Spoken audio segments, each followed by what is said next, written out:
Welcome. Oh, Hare Krishna. Krishna. Krishna Priya is Fine. here. Excellent. Wonderful to see you. We'd love to encourage everybody to have their cameras on. All right. We're going to go ahead and get started. We'll start with some introductions.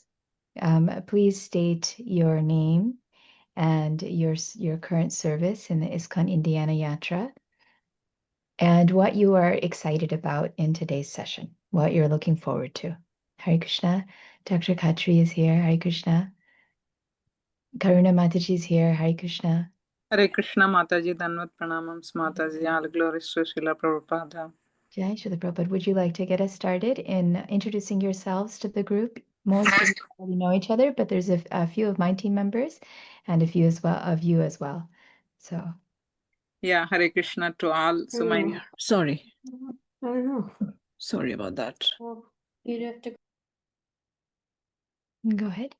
Yeah, Hare Krishna to all. So my name is Karuna Irapu. I'm staying in Indianapolis in Indiana State, and I'm like staying with my husband and with 2 kids.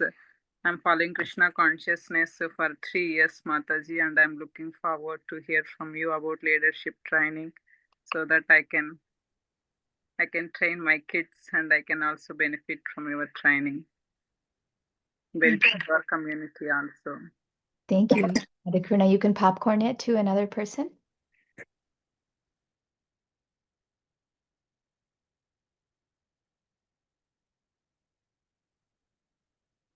You can say someone else's name. Go ahead. Go, Mataji. Yeah, I'm Aparna. I have 1 daughter. I'm staying with my husband. So in this session, I think what I'm looking is to first educate myself so that I can educate other kids. Basically, in order to educate them, you should know what you're exactly telling them, because if you're not aware what you're doing, then I think you're messing yourself and messing the kids as well. So in this session, probably I'm looking that direction where you can show us or teach us or guide us so that we can guide ourselves and then we can in turn guide our kids. Excellent. Thank you. Please say Thank you. someone's name. Welcome. Pandit Srinivas Prabhu. Hare Krishna. My respectful obeisances to all the Vaishnavis and Vaishnavas gathered here.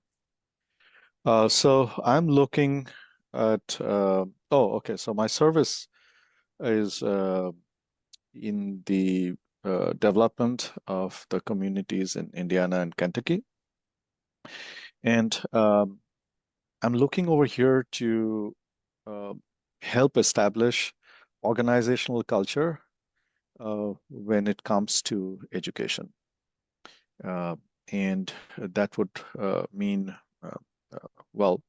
obviously the establishment of the organizations itself, as well as everything that goes into making that successful, which is great educators, wonderful students, getting all the mechanisms in place for a happy and successful and fruitful presence when it comes to educating kids. That's it. Hare Krishna. I'll move to maybe Jagannath Prabhu, who also goes by Swaraj. Hare Krishna, Mataji, Hare Krishna, everyone. I'm Jagannath. My service include in Indiana communities, communication, website development, and other management services. So I'm looking forward to overview of the program, the entire course, and how it can align with my services and how can I contribute. Welcome. You can call someone's name. Acharya Prabhu. Hare Krishna, everyone. Please accept my humble obeisances. Srila Prabhupada Ki Jai. So, yeah, my name is Acharya. Thus, I'm involved with a multitude of services in Indiana. One of them being book distribution. I'm also very interested in education of like the younger generation, the younger population, kids, mainly aged between 5 and 15. And I would like to see how I can gain insights from this training to be able to facilitate that, not just like within our community, and help the community grow through that system of education, and basically try to like bring more people into the fold of Srila Prabhupada's movement. Wonderful. Thank you. Yeah, I think I'll just pass it on to Krishna Priya since we are together and you were Hare sitting. Krishna Mataji, Hare Krishna dear devotees. My name is Krishna Priya. I'm a temple member in ISKCON Indiana. I'm looking for guidance and formal training to teach children in Indianapolis community, and to also get myself trained. Thank you, Hare Krishna. Who do you want to pass it to? Malini Mataji. Hare Krishna, dear devotees, Dandavata Pranams to everyone. I am Malini from Cincinnati. I am an educator. I teach elementary kids. My goal here is to learn how to guide students and how to be an effective communicator in order to go through how to establish conflict resolution, how to manage students, and where are the boundaries that we set so that we can, in order to escalate some things that happen, like when there is something which is very conflicting, where is that boundary? Whom do we escalate to? So that is something which I would really like to understand from this training. Thank you. And Brinda, I'll pass it on to Brinda. Hare Krishna, everyone. It's so good to see you here today. I don't really have like a formal position in Indiana or anything. I'm just a student and part of Posterity. But the objective I'd like to extract from this experience is garnering adequate and sustainable knowledge around the mechanism of educating the future generations and allowing for faith in the wisdom that we perpetuate in newer generations to kind of embody like a progression and just reinventing how we can see the world and how we can create the world for others. Thank you. Welcome, Brenda. Thank you. I don't know who hasn't gone yet. I will move from you, Brenda, to Raja Kishore. Thank you. Also, I think Abhiram Govinda did not go. Okay. Just FYI. Yes. So Abhiram Govinda Prabhu, you can go first, and then Raja Kishore can. Hare Krishna, everyone. First of all, sorry for joining a little late.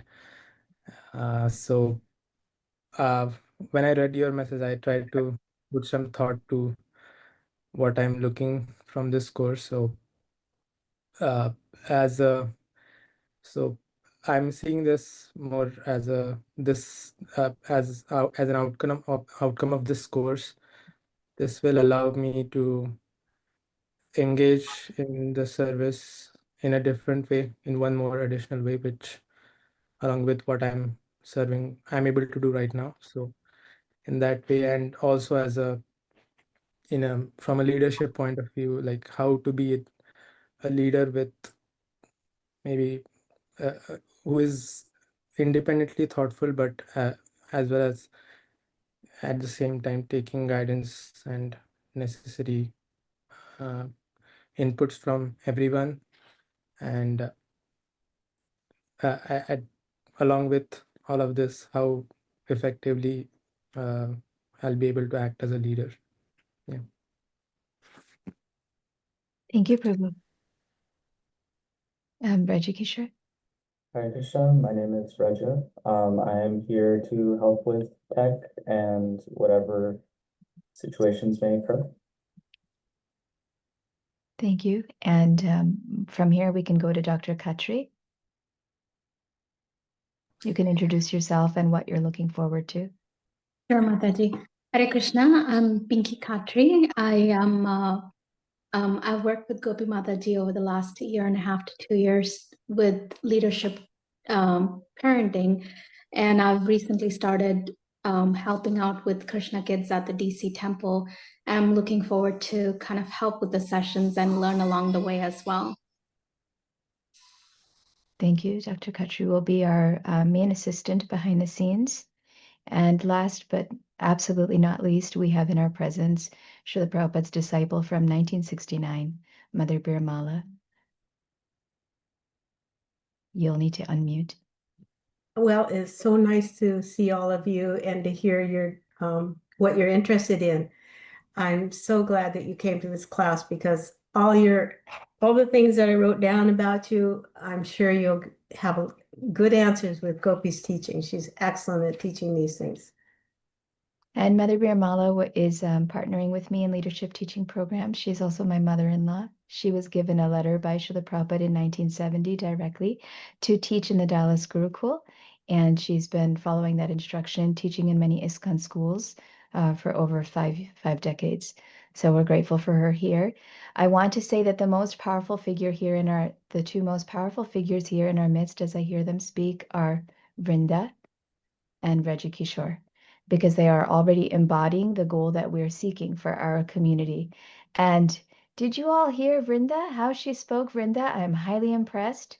And I'm really grateful that you're committing to be here with us because leadership parenting and leadership teaching is about not just us learning how to guide our next generation who are leaders, but how to lean back and allow them to guide us because our children and our youth and our students' floor is our ceiling. Where we end is where they begin. So we're really grateful that you're here, Vrinda.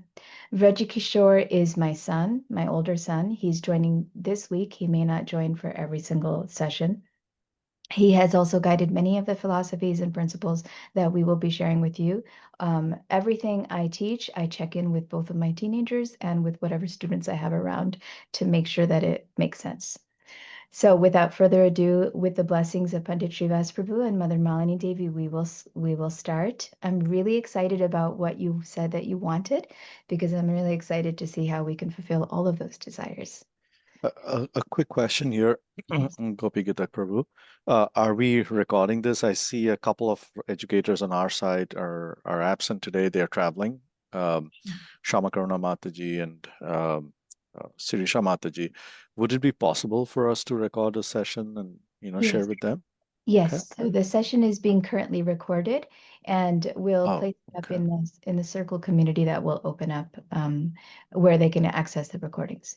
Okay, perfect. Thank you. All right. Okay, so let's present.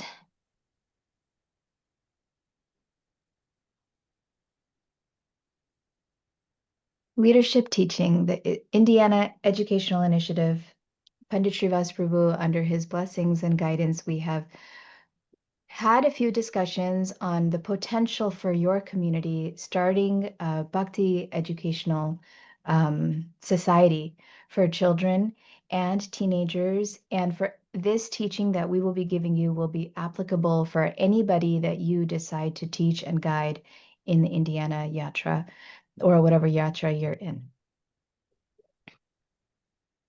We start with a humble offering to Gauranga Mahaprabhu, who is Pandit Shiromani, who is the personality behind leadership teaching and leadership parenting programs.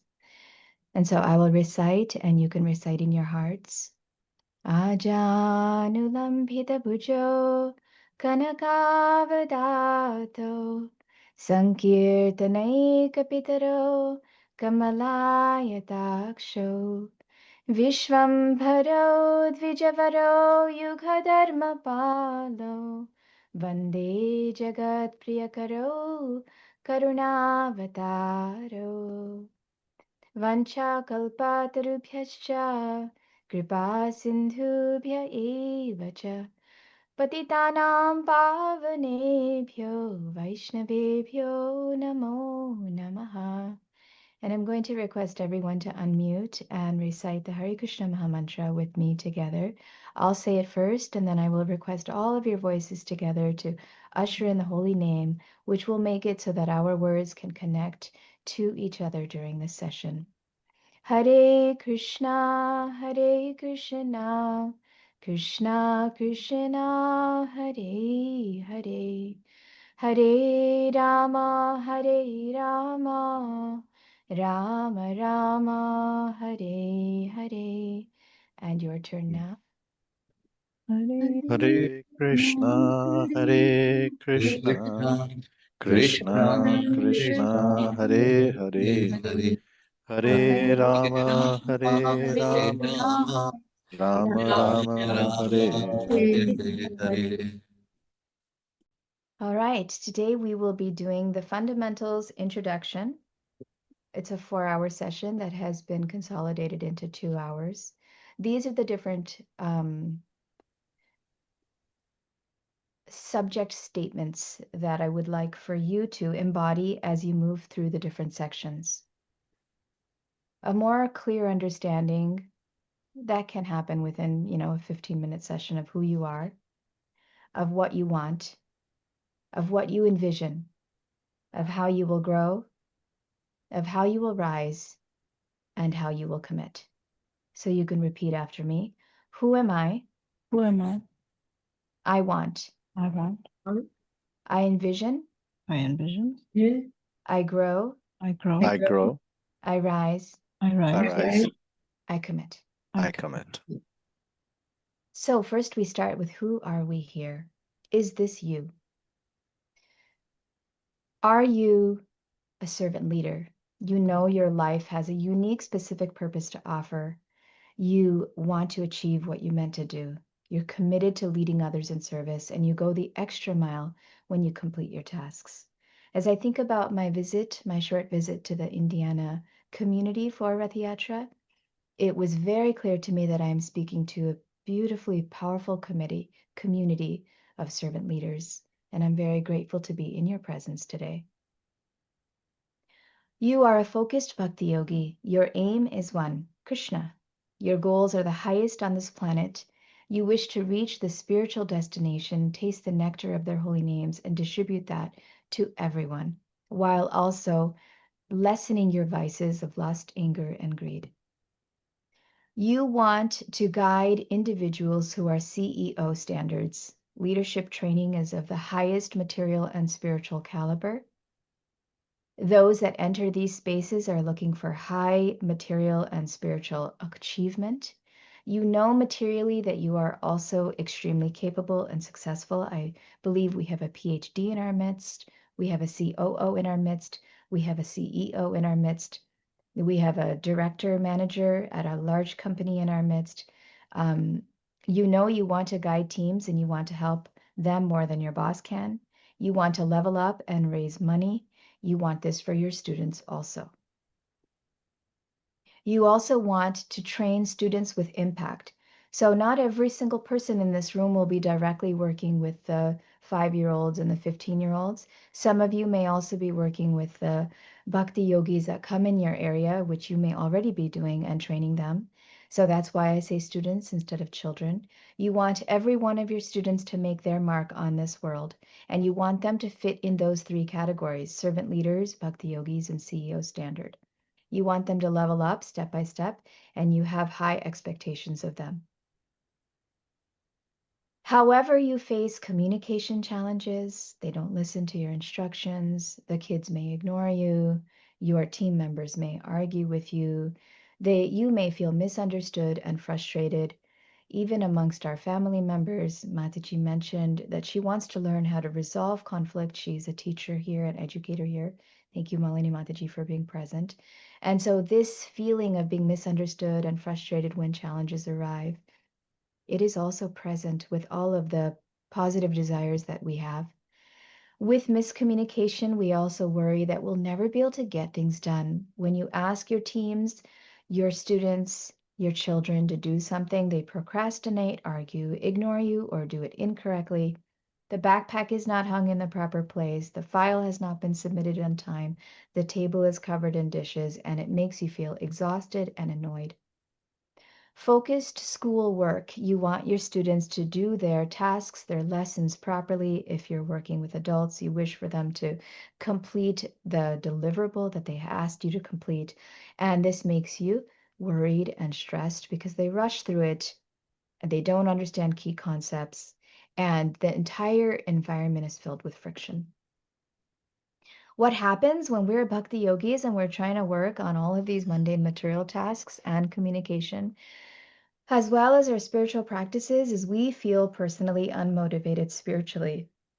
You may see that your kids, your teenagers, and your students are not interested in practicing Krishna consciousness. They don't chant, they don't want to go to the temple. It's like you've sacrificed your whole time, your whole life. Karuna Mataji explained how for the past 3 years she's been fully involved in Krishna consciousness. So those 3 years, how many moments you have given to Krishna consciousness. And so when you see that there's unmotivated energy around you, then you yourself also become unmotivated spiritually, and you feel like you're not enough. This feeling of inadequacy can enter every cell of the body. And when we go to the temple, we are engaged, inspired, we have the Maharaj's lectures, or we go to a festival. But then when we go back home, we feel inadequate and not enough when we see all the challenges and all the problems around us. How can you reach the height of your material spiritual success and help your students also reach the height of their material and spiritual success with all of these challenges? And this can make you feel exhausted or overwhelmed. We don't talk about it, especially in our Asian communities. We don't discuss this very much. We keep it to ourselves. We chant and pray and offer it to Krishna, ask our Guru Maharaj for help every now and then, maybe get in some arguments and some frustrating experiences without really trying to figure out what it is inside that helps motivate us and can turn this around. So this is a space of authenticity and vulnerability and safety.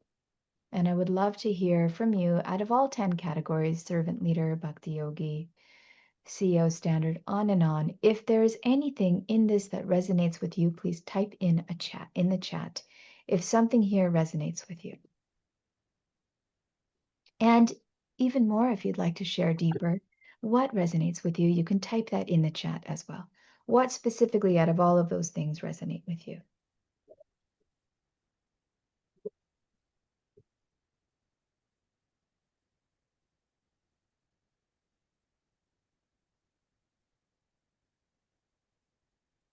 So I'd love to see, I think there's 13 of us, 13 yeses in the chat. We're going to be using this chat frequently for today's session.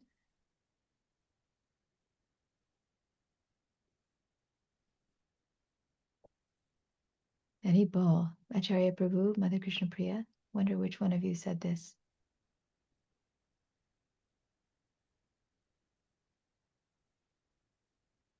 Yeah, that was me.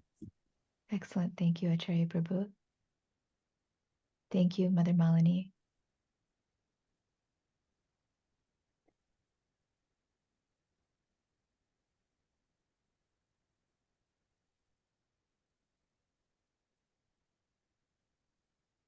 I see a yes from Abhiram Govinda Prabhu. Aparna Mataji, is yours coming in? Jagannath Prabhu. Rinda, I'd like to overcome some chronic spiritual ennui I've been experiencing. A nice spelling of the word ennui. I would not have been able to spell that. Beautiful. Yes, Jagannath Prabhu. Thank you. Mother Birmala, if there's anything that resonates, I don't know if you're comfortable with a chat there. Mother, who else is here? Dr. Pinky, Dr. Khatri, if anything resonates. Mother Karuna, waiting to hear from you. Just want to make sure that everybody's comfortable using this chat and communicating through it. And then also Krishna Priya Mataji, haven't heard from you yet. Okay, thank you, Karuna Mataji. Thank you, Mother Birmala. For me, I resonate regularly and frequently with all 10. I want to say my highest one is perhaps getting tasks done without overwhelm.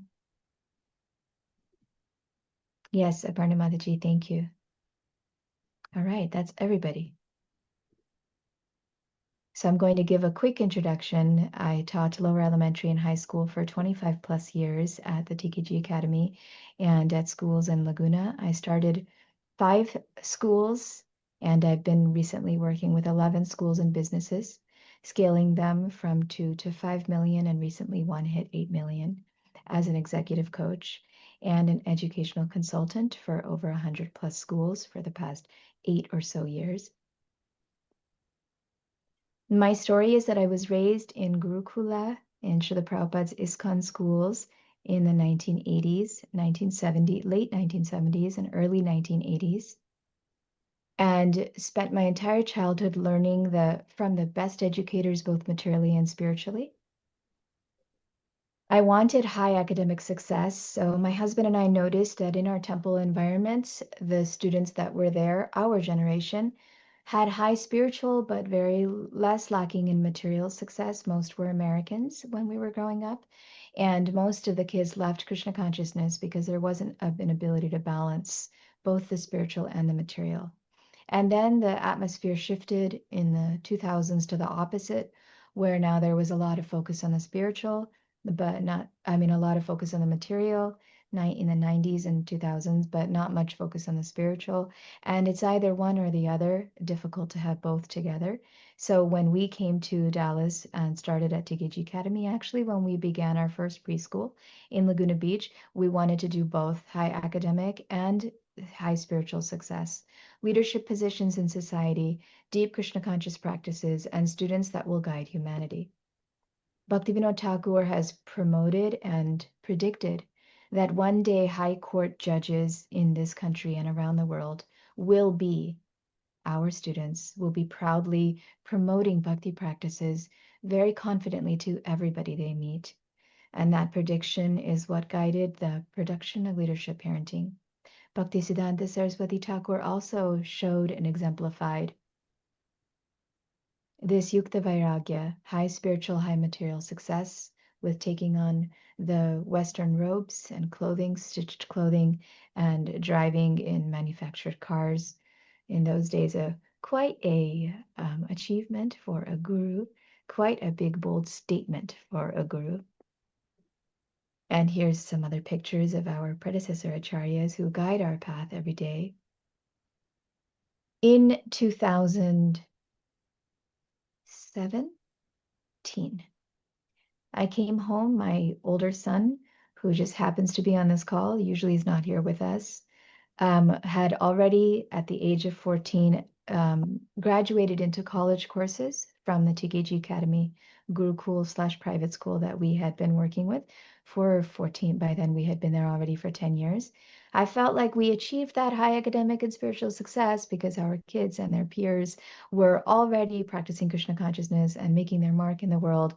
He was already in the community college, attaining dual credit college courses and credits and getting rave reviews from his professors. He arrives one day home at the age of 15. And Braju, it's been a while since I've talked about you in front of you, so I hope this is okay. I didn't prepare you for this, but I think we're fine. And suddenly he had been throwing up all morning. He had a stomach bug, we thought. I went to the Gurukul to do my service and came home around 3:30 and asked him what was happening. How's he feeling? And he's like, Mommy, I'm fine, but the problem is that I can't read. He had opened up his government text and tried to read a few words and was back at a phonetic level of reading. So immediately we were like, what is happening? Why can't he read? And we need to go to the hospital right away. All of us raced there. And within 3 days, they had scans and they found a brain tumor inside of his skull. And the brain tumor was affecting his Wernicke and Broca areas of communication. And after a very intense 3-month period with a surgery and another intensive 6-month period, he retaught himself how to read, stood back up on his 2 feet, continued, didn't even drop one of the courses at the college, and focused, attentive, Krishna conscious, and decided to continue on. Generally, we don't praise our own children. This path, this experience of pain that I felt at that time, after having experienced much pain and trauma and tribulations in life, with my husband and I both being in ISKCON from our childhood and attending Gurukulas and the good and the bad that came with the Gurukulas, as well as my husband having been diagnosed with cancer at the age of 29. This was the highest, most intense, the pain of a mother was the highest, most intense pain I had ever experienced. And during that time, during the surgery, I really, really went deep for 6 hours and requested Shishi Gornitai's mercy to understand what the purpose of this pain was. Because during that time, my sister had flown in, Maharajas had flown in, we had plenty of community support. But the awareness that I had within my heart at that time was that this kind of pain that I'm experiencing is everywhere, all around me. And that is what fired me up to take the next step and the next level and pray to Shishiguranga Mahaprabhu to help resolve the pain of the suffering of humanity and become a true bhakti educator, not just one who's trying to show off that her kids can have material and spiritual success and that her students can have material and spiritual success. The internal growth that came from that path, they, Gauranga Nitai appeared and they promoted this path. They showed me this path. And from that day forward, they have been guiding very personally all of the teachings that we will be sharing with you in these sessions. This is the first, actually, this is not the first, but the first formal ISKCON community, full community that we're doing the full program to. We have done several workshops in several communities, but Pandit Srivas Prabhu's commitment to a full program for 6 months. This is the first time that we're launching that. And else, otherwise, the main audience for these learnings are private schools in America. We have about 8 now that we're working directly with, where we promote Gauranga Nitai as Saints Gaura and Nitai. So a lot of the wording you'll see here may not be Bhakti terms, though I've tried to create it such. The process was unveiled, and from that day forward, we began, in addition to being the vice principal at the school, working at different companies with different parents, first through leadership parenting. This is at Intel, and then through leadership teaching, different processes. I wanted to show you this circle here. This is a yantra that appeared, magical stories through all of these that I can share with you, but the time factor is limited. A yantra where Lakshmi Devi and Saraswati Mata also joined Sri Gauranga Mahaprabhu's path. And since then, there have been showings and visions of Saint Mary and Jesus Christ, who are also joining this path with the people that they bring, Catholic schools and Jewish schools and Christian schools that are interested in discussing and joining the leadership teaching process. And these are just a few more pictures of teachers and that we have guided and worked with. These are the devotee community teachers and the non-devotee community spaces. And the results are very clear. We'll be going into results a little later on. We've got alumni students who because everything we learned were from existing teachers, and we've been putting into practice and into this program 25 years of learning. By now, a lot of our students are already in their mid-20s, some in their mid-30s, and they have so many testimonials, so many that are equally materially successful and spiritually successful. So the results speak for themselves. So that's the who am I, who are you, and who am I section. Now we'll move into the next section, which is what do you want? Now we did this a little bit at the beginning of our session where we spoke about what is your intention. Since leadership teaching is predicated on, I'm thinking of Vrinda here because she had some strong, beautiful words, clearly high in language arts. That was never my strength, though I've written 2 books. But I'm trying to get your energy here as I speak and get some strong, big words here. But basically, it's founded on your desire, your highest spiritual desire, each and every one of you. That when you walk your path, when you wake up in the morning, when you sit in front of the holy name, when you sit in front of your spiritual master, if he's right in front of you, what is your highest spiritual and material desire? And this is a picture, I wanted a picture of the neem tree that is at the birthplace of Gauranga Mahaprabhu, where there are little ritual ceremonies where women and men go and tie strings and tie cloth for their desire. I want a child, or I want my son to get married, or I want my husband to be happy with me. Material desires and spiritual desires are fulfilled in this space. Akama sarvakamo va moksha kama udarati. So right now we're going to put a little bit of music on and have you sit and really look internally as to what is your highest material desire and what is your highest spiritual desire. And you can write a list of everything you can think of, as much as you can think of, as big and as broad as you can think of in this space, spiritually, at work, and at home. And we'll spend about 5 minutes doing that. I'm hoping each of you have a writing tool, writing utensil, or perhaps just pull out your phone and pull out notes. And I'm going to share some soft music as we do this. And I'm specifically going to share the holy name of Gauranga Mahaprabhu because it says that Gauranga Mahaprabhu, when someone thinks of him, all of one's desires are fulfilled. And so does anybody have any questions before we continue?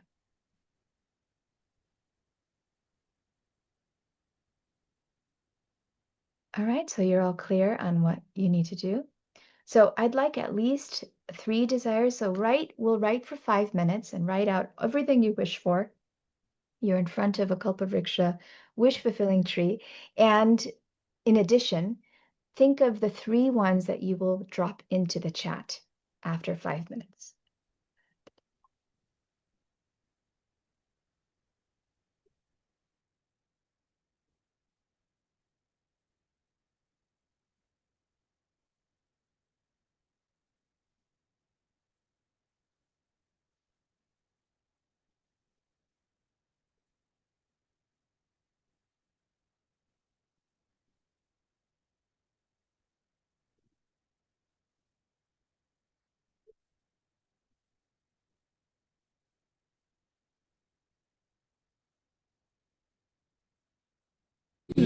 Nittai Gora, Gora, Gora, Nittai Gora, Hare.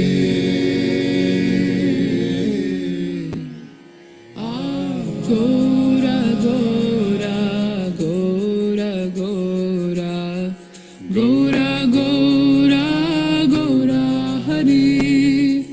Gora, Gora, Gora, Gora, Gora, Gora, Gora, Hare. Gora, Gora, Gora, Gora, Gora, Gora, Gora, Hare. Gora, Gora, Gora, Hare. Nittai Gora, Gora, Gora, Hare. Nava Gauravaram, Nava Pushpasaram, Nava Bhavadharam, Nava Lasya Param, Nava Hasya Karam, Nava Hemavaram, Pranamami Shachi Suta Gauravaram, Pranamami. Hare Krishna, just checking that you can hear the sound. Yes? Yes, we can. Shachi Suta Gauravaram, Pranamami Shachi Suta Gauravaram, Pranamami Shachi Suta Gauravaram, Pranamami Shachi Suta Gauravaram.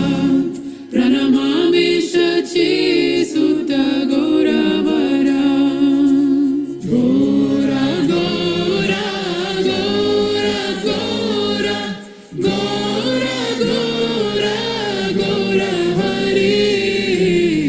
Gora, Gora, Gora, Gora, Gora, Gora, Gora, Hare. Gora, Gora, Gora, Gora, Gora, Gora, Gora, Hare. Gora, Gora, Gora, Hare.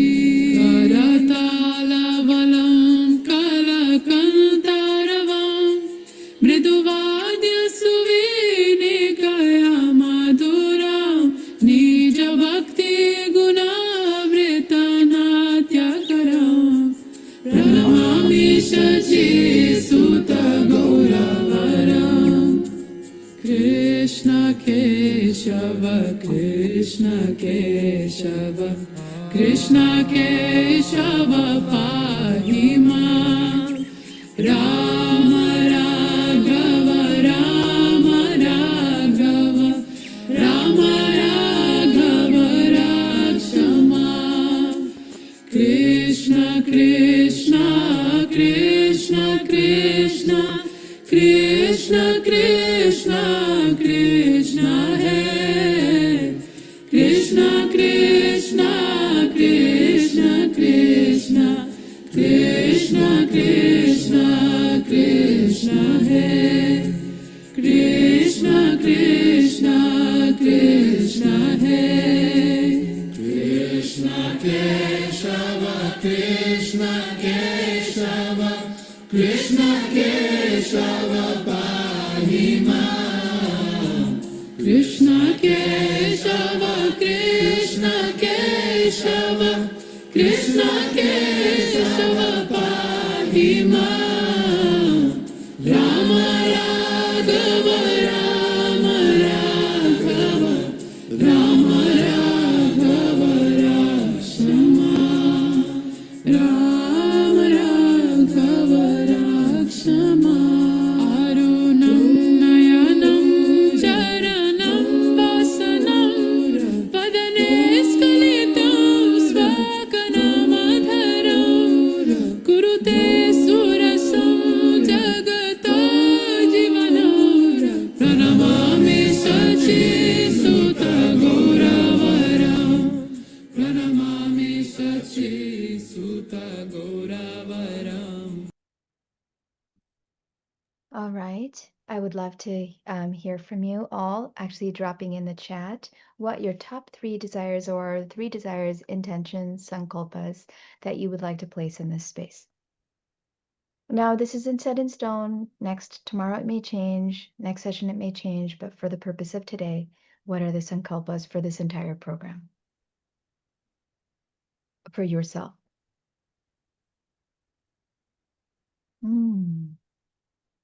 Okay.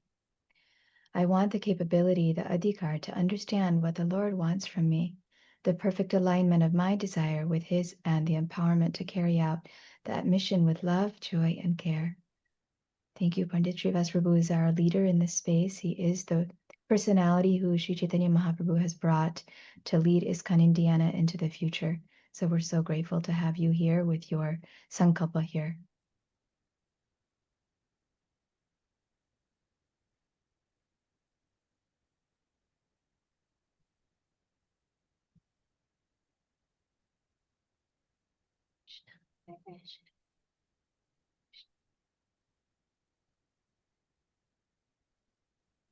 The quiet bunch.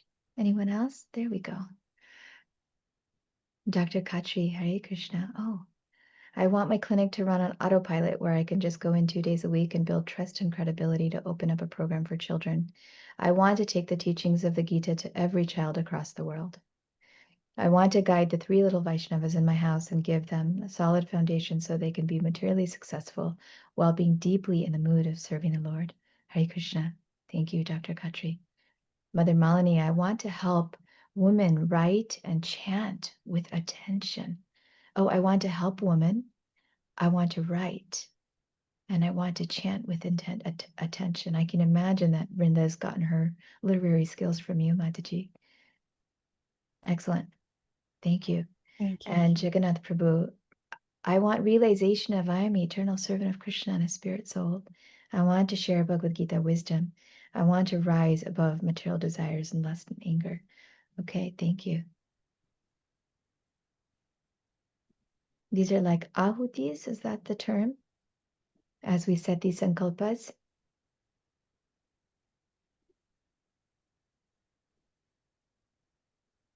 Who else is here? Who else is present?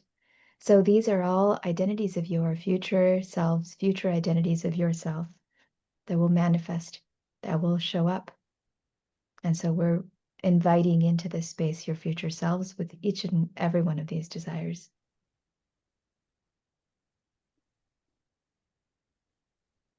Waiting to hear from the rest of you, looking forward to hear from the rest of you.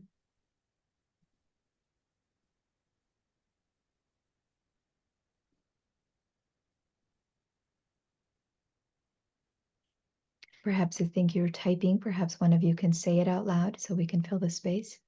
Abhiram Govinda Prabhu, active in the service of Prabhupada for my entire life, to overcome my vices and be more and more Krishna conscious. I want to make my parents happy. That's a nice one. Thank you for that. Aparna Mataji, just calling on you here on the spot. Would you like to say yours out loud? Oh, Mataji.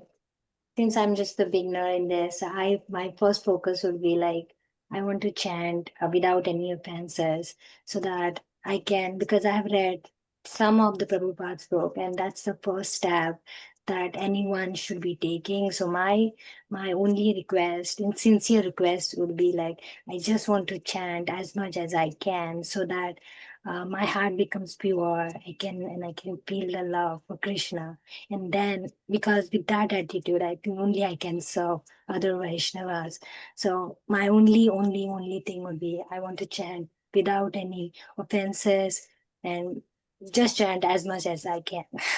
Excellent. Thank you so much. Excellent. And Mother Karuna, can you speak it out loud? Oh, it's right there. Praying to get rid of anarthas in my heart, like anger and unenthusiasm in life. I'm right with you, girl. Making family members become Krishna conscious and help them experience the nectar. Yes, yes, experiencing the nectar and be stable in the path of bhakti and seeking the love of Krishna. And Rinda, we haven't heard from you yet. And Mother Birmala, I'd love to hear from you as well. Rinda, did you type it in already? Oh, Mother Sorry, Birmala. Mataji, I'm still typing. Okay, go ahead and read it to us. And Mother Birmala has already written, always able to serve Srila Prabhupada. Yes, thank you. Go ahead, Rinda. I only have 2 bullets in so That's far, fine. but Speak the two. I'd like to balance my secular and spiritual realities. I feel like there's a lot of cognitive dissonance that goes into like being or being a product of spirituality as opposed to being a product of materiality. And I'd also like to establish myself as someone worthy of the deific experience and like godly love. Thank Okay, you. beautiful. Deific experience. Wow. Beautifully, beautifully stated. And Acharya Ratna Prabhu and Mother Krishna Priya have also written to serve as a facilitator, working with organizations and their workforce to foster growth, collaboration, positive transformation. Number 1, unalloyed attachment for the holy name. Number 2, rededicate my life. Within ISKCON communities, helping devotees collaborate, grow, and deepen. Number 3, blessed with a progeny. Haribol.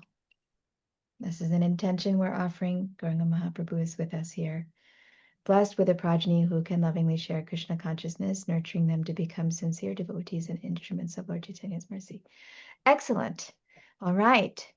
So these are your intentions. These are your responsibility to hold yourself to these intentions as you continue through the leadership teaching process. Now I'm going to share my screen. The rest of the second half of the presentation will be a bit rapid fire, looking at the time here.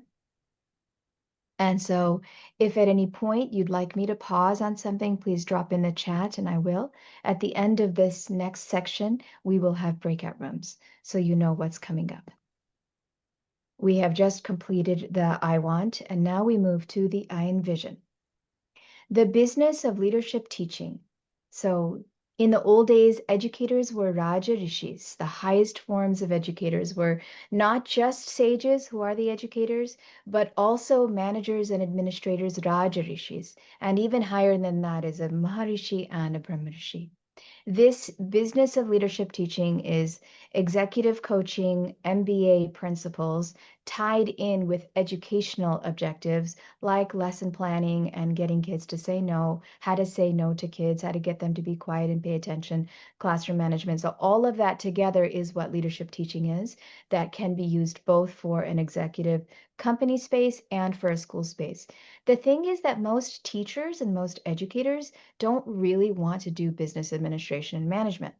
And so when I'm speaking to educators, I like to give a real simple summary of what leadership teaching is, the business side of it, so that anybody who's in that space that's not directly working with the children also understands what the goals are for the business side of it. So the culture is established at the beginning. Now, I had this set up, and then after my conversation with Pandit Srivas Prabhu, I next leveled it, which was quite exciting to experience myself. So I wanted to thank Pandit Srivas Prabhu for that little bit of, there's some extra next level principles that have been placed in here. And you will find as you work with us in this space and as you work with your own students that it's not just your students who learn from you, it's you who also learn from your students. And it's not just in any relationship, any partnership, the learning goes back forward and backwards. Together, each person lifts each other up. And so the first phase 1, which is what we're hoping to establish. So these are different Pandit Srivas Prabhu than the phases I discussed with you, which we will discuss with the group at another time. This is the overall view of leadership teaching, so everybody sees the end result and the different phases to get to the end result. Phase 1 is getting your value equation correct. So in phase 1, you make a map of all of the different parts of the educational system. Here we have the financial aspect, which is profit and overhead. We have marketing, we have sales, we have leadership training, teacher training, and then the actual delivery, which is in your case, Sunday school or Saturday school classes. And whatever that will be identified specifically what that delivery looks like, the classroom space, the training, the curriculum, that all falls into that. So as you can see, the actual classroom space, which is what usually people start with, is just one piece of the pie of the entire educational system. And everybody here who's in this group, you've already done this with the temple and the center, the beautiful center that I visited with the Didis. You're already expert at management and administration and knowing how to create this full circle of the educational, of the bhakti system. Something that needs to be correct in all of these spaces is making sure that your value equation is correct. So we will have longer discussions on this. This is just an overview. The value equation means, so every individual that comes into your Bhakti Center is a student, is a Bhakti student, and you are the Bhakti leaders, the Bhakti educators. And every child and every teenager that comes to the programs that we will develop are also your students. They're also your customers. The value means that your students / your customers are, what they're getting is greater than the price they're paying. Leadership teaching programs have a numeric value to them, a financial component to them, where every single person pays a premium price or a high-end price for the class. And that when they pay that certain amount that they're offering, they should be feeling in their heart that, oh my God, what I'm getting here is so much more valuable than the little money that I paid. There should never be the feeling, and we work on how to establish this feeling with the processes that we teach you. There should never be the feeling that, oh my God, I'm paying so much and I'm getting very little value. Now, this is naturally for anybody who is in a bhakti education environment or goes to a temple, just by seeing the Lord, just by chanting the holy name, just by reading one line of our scriptures, we get that feeling. So we know that the customers, the students are getting the higher, greater than the price they're paying. The second part of this equation is that the price that they're paying is greater than the cost for us to deliver it. This is usually where bhakti educational systems and devotees and lower end programs get it wrong, where the cost to deliver it, not just the financial cost, but the emotional cost, the time cost, the resource cost is so much higher than the price that people or the students or the customers are paying. And so what ends up happening, because that part of the program is imbalanced, burnout, overwhelm, exhaustion, projects that have short-term, low retention, high churn. And so that is what we make sure first for every program that we establish, that this mindset is set, that the customer value should be greater than the cost, and the cost value should be greater than the cost of delivery, in the sense that the delivery shouldn't be so much that you're feeling emotional burnout or exhaustion. And that's why Pandit Srivas Prabhu has asked us to work on internals as well. How do you increase your value? How do you prioritize? How do you set your standards, set your expectations, say no, set your boundaries, as Malini Mataji said in the very beginning? That's what we will be working on, part of the program internally. So that's phase 1. Phase 2 is sustainability. So we move into sustainability by making sure that every environment, the sales environment, the marketing environment, the training environment, the delivery, which here is SS classes, the overhead, the profit, every environment becomes predictable, sustainable, and replenishable. This sustainability usually takes companies 3 to 5 years. With Hare Krishna environments, I have noticed with schools that sustainability can happen quicker. There's a certain element to the holy name that juices things up, but usually sustainability in a company will take 3 to 5 years. Predictable, sustainable, replenishable. Replenishable means that you have plenty of time and space. You feel replenished as you're doing it. Predictable means you have written processes where you know what's coming up, they're measured, you know what metrics you're achieving, and so on. The feeling of being at ease, that things are going as planned in every single one of the environments, that anybody else can come in and do it because there's a process. And the last phase is scalable. Now, companies are scaling. I'm working directly with 2 companies right now who are scaling. Scaling is a growth of 300%, 300%, 300%, 200%, and 200%. When it's like a hockey stick on a line, when you have 3, 3, 3, 2, 2, that's scalable. Srila Prabhupada scaled really fast within 14 years. He had an international society. It is not necessary for every educational system to scale. For us, scaling means that it's a long-term quality investment. For our leadership teaching programs, we're not looking for high quantity, though if Krishna wishes, the high quantity will come and can happen. What we're looking for is high quality. Students like Vrinda and Reggie Kishore, who are here in our presence, who are 10, 20, 30 years in Krishna consciousness and then promoting and practicing with all of the leadership systems and all of the bhakti systems. That's what we talk about when we talk about scaling. Delegated, automated, or some other terms that are thrown but specifically our metric that we're looking at is trained student leadership, and we try to start that from the beginning, the first class with a multi-level classroom. So those are the 3 phases of the overall. The reason why this overall is important for all of us to see is because sometimes we get excited. We want to jump into scaling fast. Like a lot of devotees do this where they'll start promoting on social media. Social media is like past phase 2, where they'll jump into social media and try and get tons and tons and tons. Now, there are some amazing devotees who have been able to be successful with their processes and systems, but for our leadership teaching programs, we want to start with phase 1, systematically go to phase 2, and then systematically see, using our scale checklist, are we ready for phase 3? So just to be aware of these dynamics. And Pandit Srivas Prabhu and I would be talking more about this, or whoever's more on the administrative side can be discussing more of this, what phase 1 looks like. This is just a simple overview. So that is the envision, that you know what the end goal is, and then you identify where you're at. I'm going to check in for 1 minute, and I'd love for you to drop in the chat something that stuck with you as to what you just heard. Like a word or a phrase or a thought that stuck with you that you felt like, oh, okay, that's something that I relate to, I resonate with.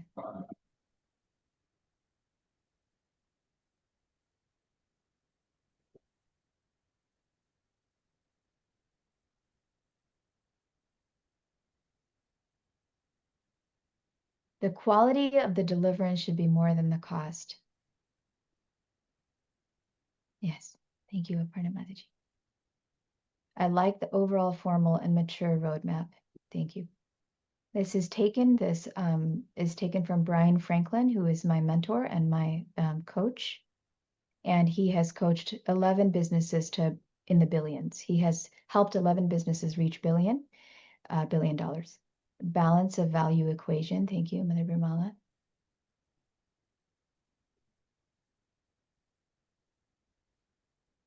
Now, when I hear, so moving on, I'm also going to now be showing you two other overall structures of leadership teaching, and I'd love for you to hear words that resonate and drop those words in the chat, because each of us are going to resonate with a different aspect. And Krishna has brought together the band here with all the instruments. We are all his instruments, and he knows exactly what needs to be tuned and who needs to be where the violin needs to come in, where the flute needs to come in, where the voices. Yesterday we were at a Natyam, a dance presentation. There was a South Indian lady who was singing, and then there was a South Indian lady who was saying the mantras as she was singing, and it was so beautiful. Flute, there was like an 8-person band. So we are that 8-person band of Gauranga Mahaprabhu. And if I can hear from you what words you hear that resonate, like someone scaling may resonate, someone value may resonate, someone delivery may resonate, I start getting a sense, because Pandit Srivas Prabhu knows each of you very personally. I don't.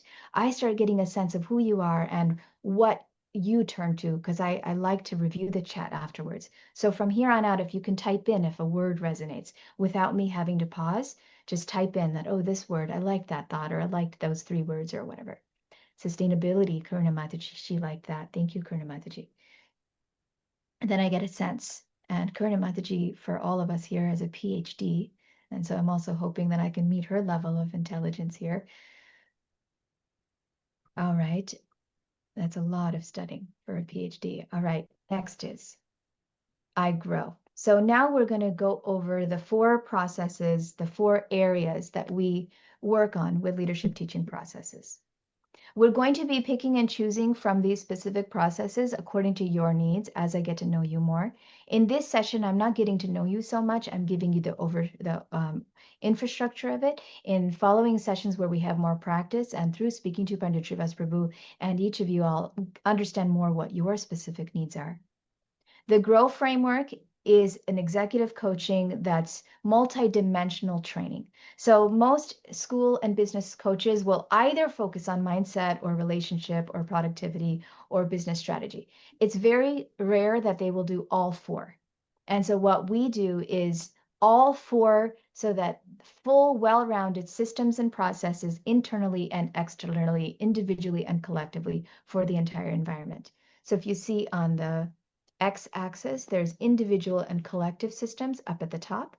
And on the Y-axis, there's internal and external systems. So individually means, what am I going to do for myself? We call that grounding. What is my foundation? What is my circle of being? What is my internal sadhana practice? That is the very basis of everything in Krishna consciousness, and that is known as the Shraddha phase. And if you have a leadership teaching book, the Shraddha phase is phase 1, and it's the first 6 chapters of leadership teaching in the book. Then we move to the second phase, which is the Sambandha phase, and that's relating. That's internal collective. How am I relating to another member? How am I relating to a group? And that's the internal collective space. And I'll be going into details on these in a few minutes. Then from there, we move to O, or ownership. Now we're moving into the external space. So you solidify your internal spaces, and now you're able to think about external space. So internal spaces like feelings and thoughts and state of being. Internal spaces like feeling and being. External space is doing and leading. Doing like workable actions. So that's the Abhidheya space in our leadership parenting and leadership teaching processes. And the last one is W, which is wins, achievement, goals, successes, purpose. That's Prayojana. That's the external collective space.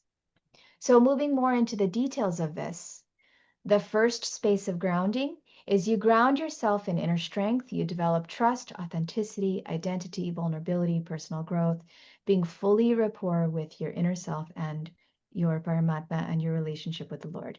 And there's many, many processes. These are just the top 5 processes that I'm hoping to see which ones we can train you all in: how to ask, how to say no, how to manage your time, how to build your presence, how to develop confidence.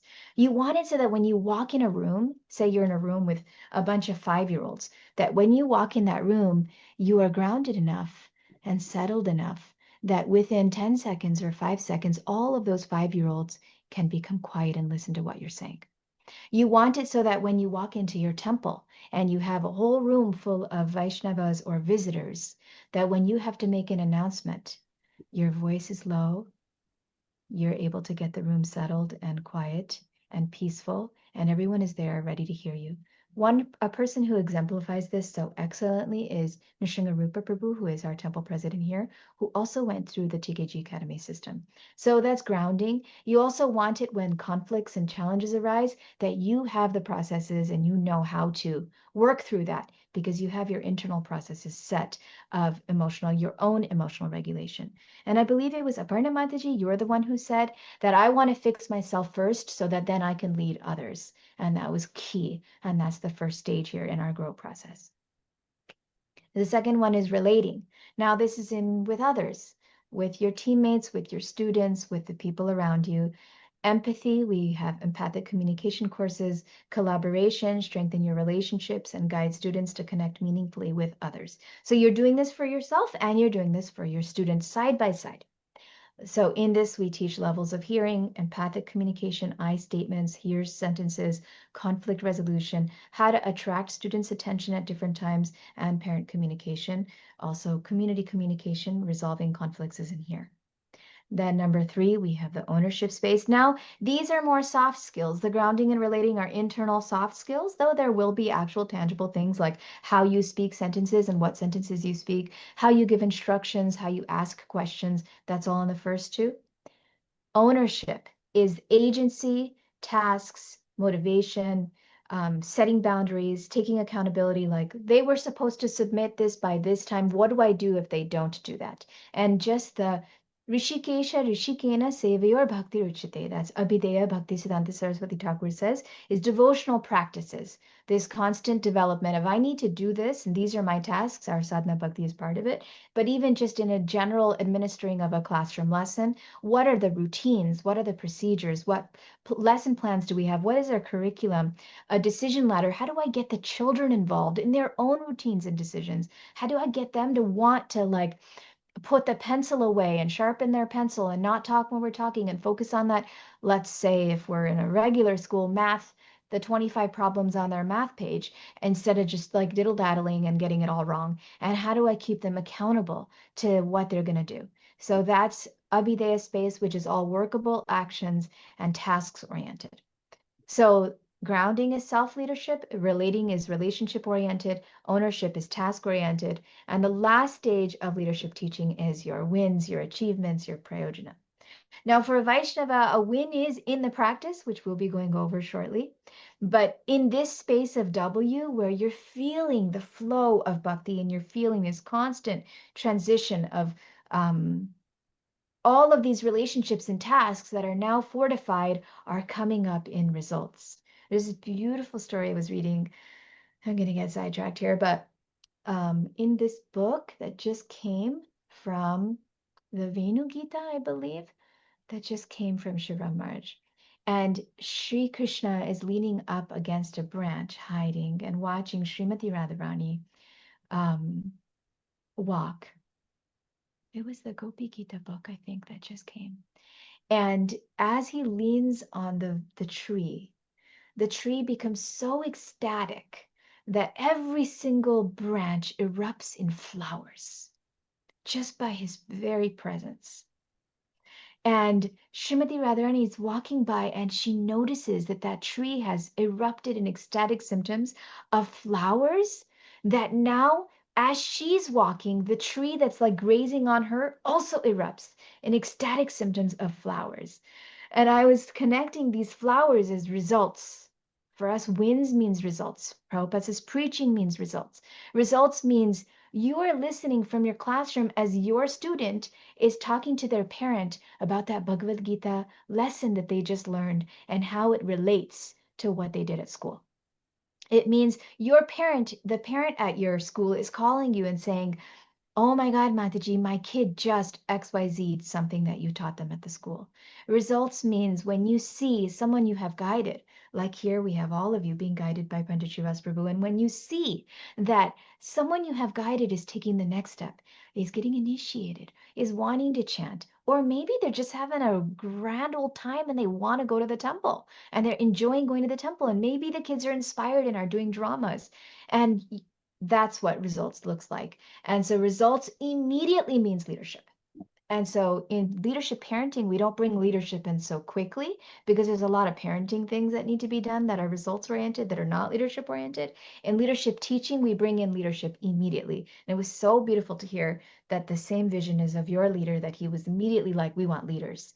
And so that is the educational system I've been trained in, is leadership, that even a 5-year-old can guide a 3-year-old, even a 5-year-old can guide a 7-year-old. And guide just means here, let me help you do that. We have a very strong chapter on how to guide a student to guide another, and how to immediately hand the baton of leadership to each other, that each person is leading each other. In this section, you also have certainty. When there's a conflict, I'm no longer looking for, oh my God, what am I going to do? And I'm freaking out. Developing that certainty that, okay, this will be okay. This is my XYZ, this is my process, this is what I need to look at, and let's fix it this way. And you have confidence and certainty that comes through Abhideya, through practice, that comes through grounding, through trust. And then in that space, you develop that taste where those flowers are just automatically and naturally blossoming. And so in that, we've got the growth process, we've got certainty qualities, we've got the peer leading framework, amplified community love, rinse and repeat. And that's the later stages of bhakti that starts with nishtha, then asakti, ruchi, bhava, and prema. And so everything is aligned, for material, spiritual things are all aligned together, that we will try to share with you. Oh, I think I took the shared screen off a little too quickly. There's a lot of processes. There's over 50 now processes that are being built as I've been working with schools for a bit of time. And so these are all the processes for the sake of time. What are we at? We have 15 minutes left. Ooh. 2:45. We started at 1:30. Oh no, we have 45 minutes left. Okay. And so the grow framework, the purpose of this grow framework is that every single bhakti educator learns how to be the type of bhakti leader that can empower and train any other bhakti leader. With every single individual you meet, through your personal practice, your relationship with others, your actions and your collective actions of leadership, that you want to create lift in the environment. And so we're going to skip on the question here. And instead, I want to see what words. So if you haven't dropped in words right now, please take a moment and just drop in some words. We have one more framework to show you. Before then, we have some breakout sessions and conversation. Let's see. All right. Oh, excellent. Value equation K, internal sadhana, workable actions, accomplishments resonated with me. Thank you, Mani Mataji. Grounded and settled, Dr. Khatri, thank you. Equipped to resolve conflicts, thank you, Acharya Prabhu, Mother Krishna Priya. Ownership, maybe you can write next to your comment who's writing, so that I get a sense, so I can understand who's saying what. Ownership, Pandit Srivas Prabhu, relating, doing for yourself and for your student at the same time. Accountability, how to get the children interested. Abhiram Govinda Prabhu, vulnerability, developed confidence, decision ladder. Excellent, Abhiram Govinda Prabhu, yes. I remember getting that sense in my mind when I was with you in Indiana, that that was something that would be your area that you would like. Krishna Priya, that's the aha moment for every educator. Who has said, what was that? If you want to unmute and share. So what you mentioned about some Abhideya, when you see your student does the XYZ, that's exactly what you said. Some parent calls you and says, oh, they just did that XYZ that you taught them. Yes. So for an educator, that is where that is this ultimate sense of satisfaction that you were able to translate something to the child that is actionable, like that they were able to internalize and act upon. So. Excellent. So good. Thank you. I'm glad that you noted that. And then Pinky, Dr. Khatri, certainty that it will be okay, and Jagannath Das, collective success. All right, we have one more now framework that we want to share to you all. And before I do, just a thumbs up. Are you all with me? Are we understanding this framework and what we're going to learn? If everyone can just put their thumbs up here. Do you have any questions that are arising? If you have questions, take a moment right now and drop that in the chat. Any questions coming up in your heart?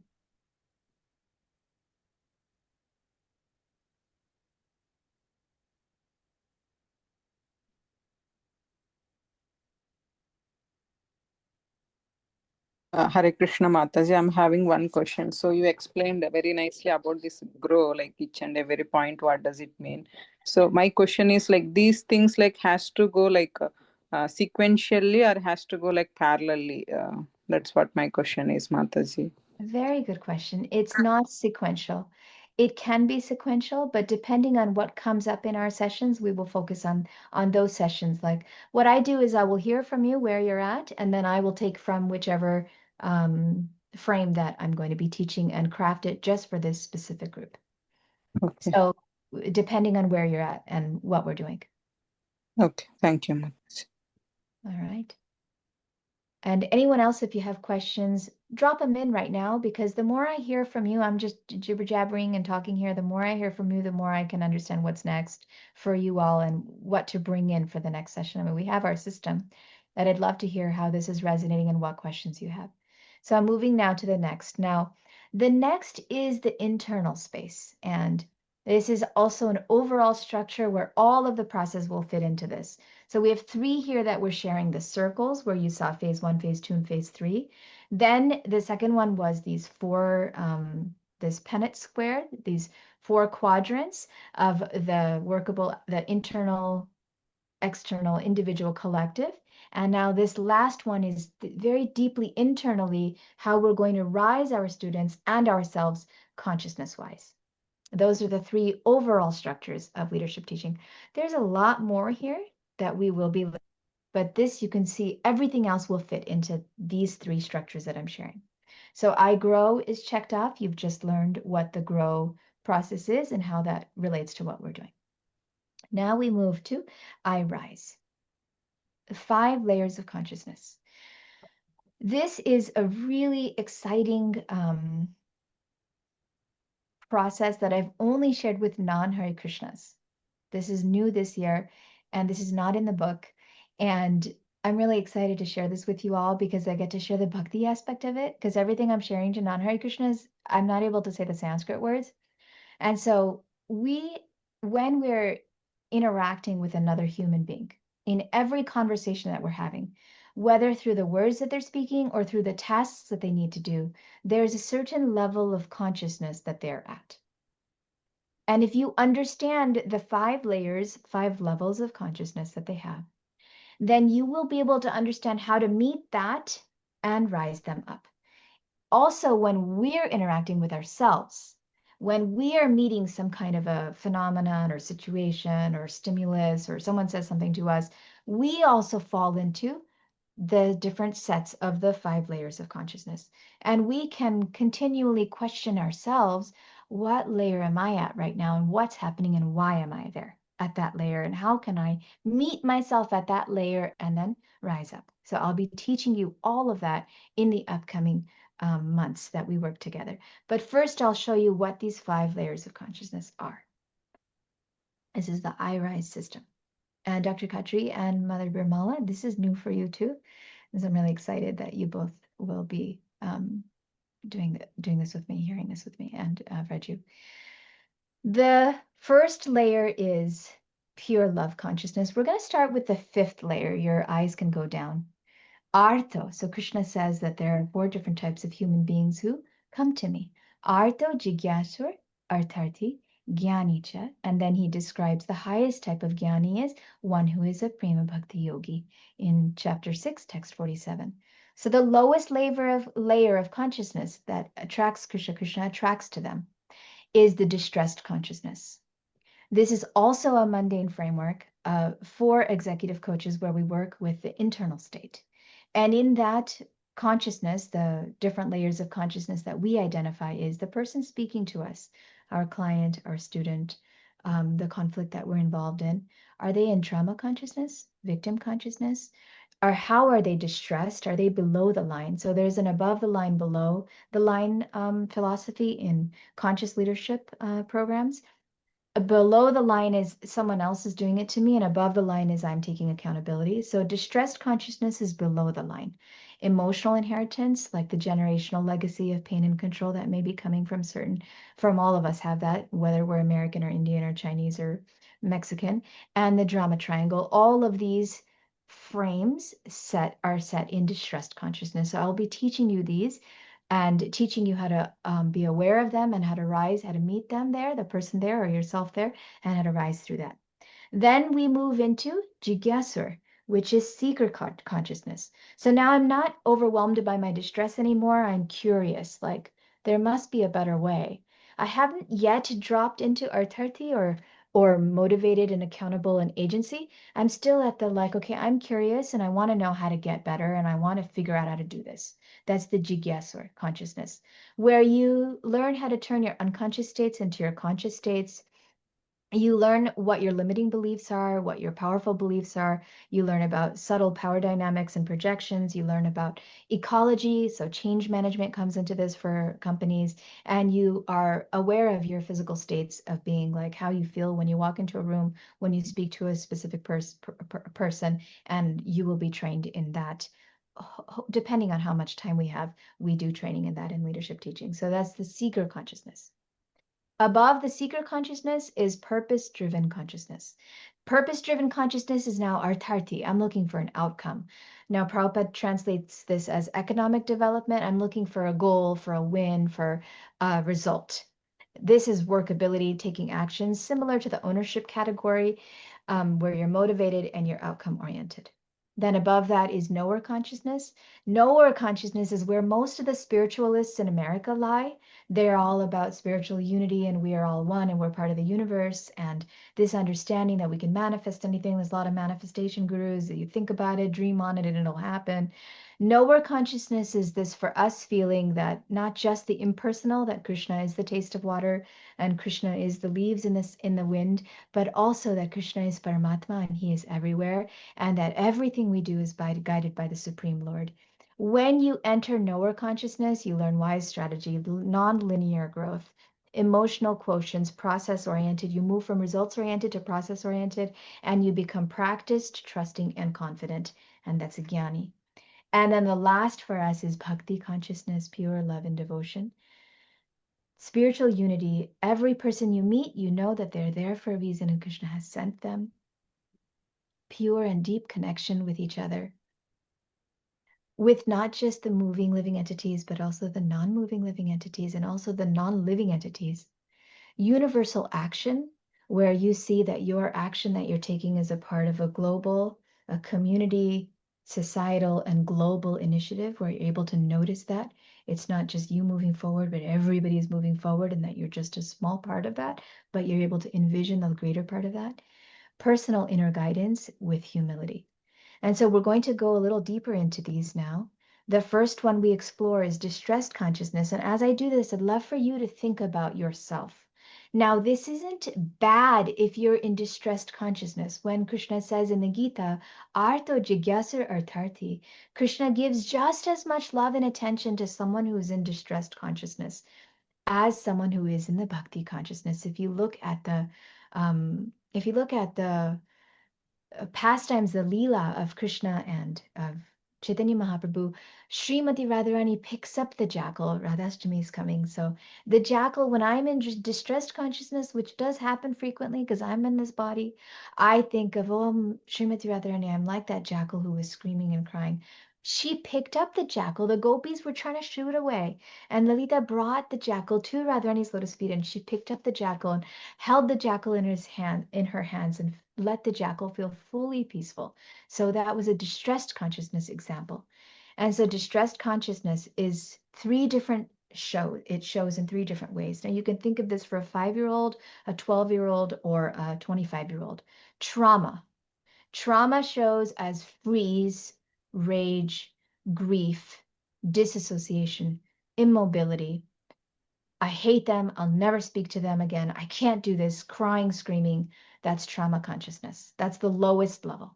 From there, there's victim mindset, blame, martyrdom, outsourcing power. I can't do that because those people are making it hard for me. I'm unable to, the CEO says, move this company forward. We're not able to hit our KPIs because all of you are XYZ and XYZ and XYZ. That's called a victim mindset. That anytime you're blaming each other, accusing each other, I've had personal experience of this. I am a survivor of abuse in my childhood. And so I've had to work through all of this and grow deeply internally through these different stages, and also notice and recognize, when am I dropping into these states and what do I need to do to help myself remove out of this?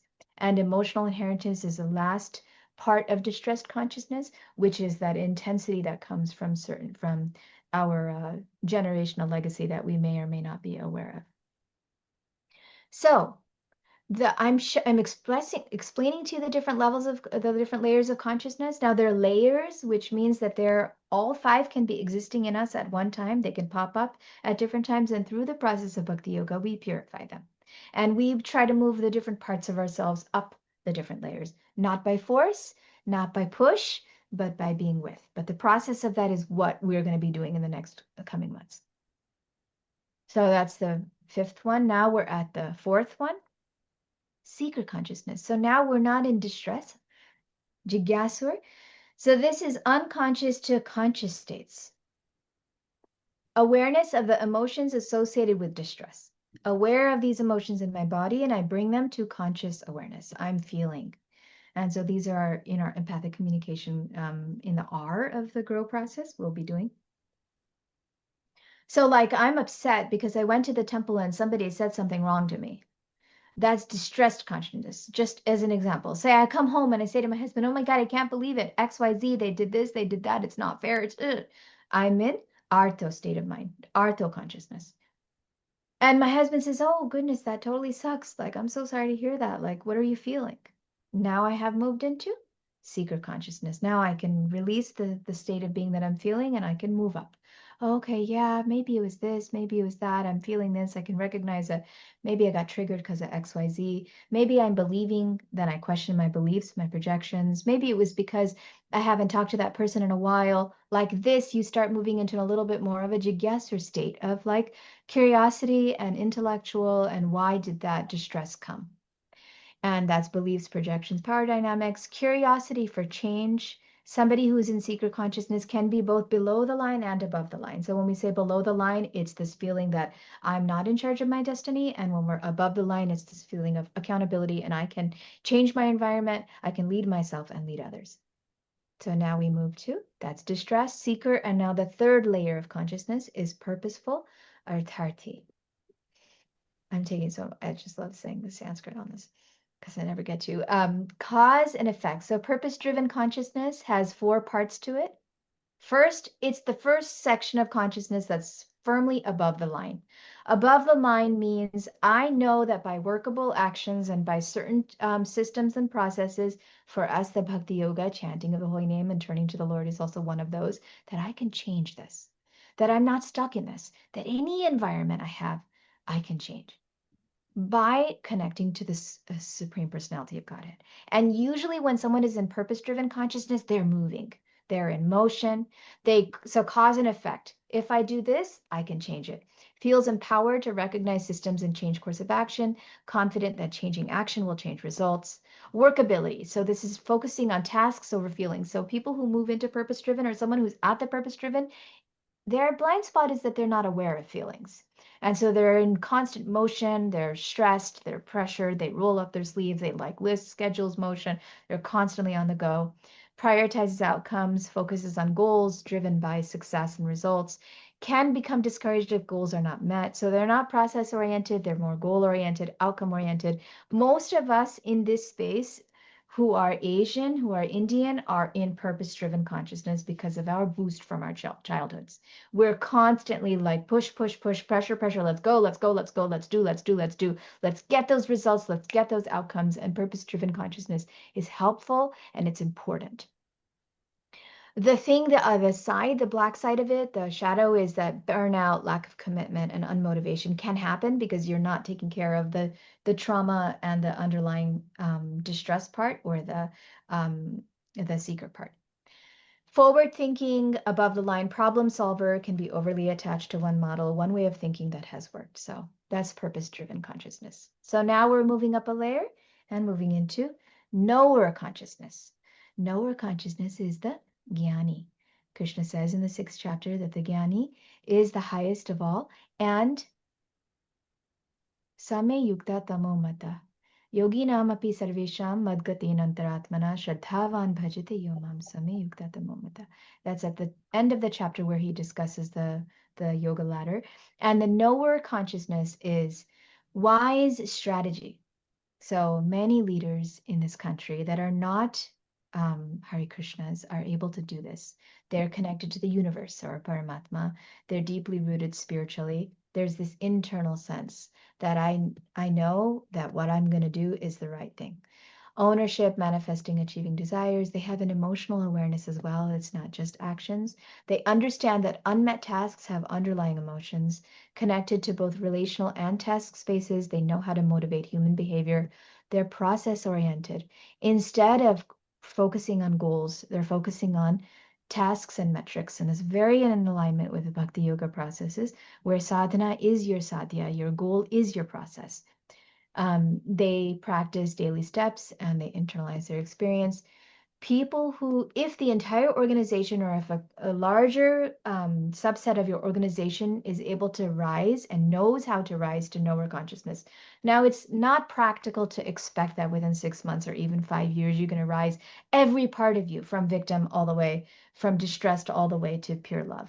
But the more that you have the tools, that when the distress comes, because we are in the material world, and every 3 months, every month, every 3 months, every year, something else comes, and now you got to work through the distress part of you that's in there. But if you have the tools to rise yourself to the knower consciousness and rise the people around you and your students and your teams to knower consciousness, then that's when you start experiencing nonlinear growth. Nonlinear growth is what I spoke about in scale, 3-3-3-2-2 growth. You're focused, you're efficient, you heal quickly, you move faster than most. And this is what there's a Mind Valley guy, Vishen Lakhiani. He talks about this, about the alpha states. There's a lot of spiritual-ish programs for businesses that talk about this state. And we, who are servants of Srila Prabhupada and Gauranga Mahaprabhu, have something so much better than so many of these processes and programs out there, and that's Prema Bhakti consciousness. Prema Bhakti consciousness is Srila Prabhupada, spiritually, physically connected. Watch a movie of Srila Prabhupada, which I like to do every day, a little clip of him.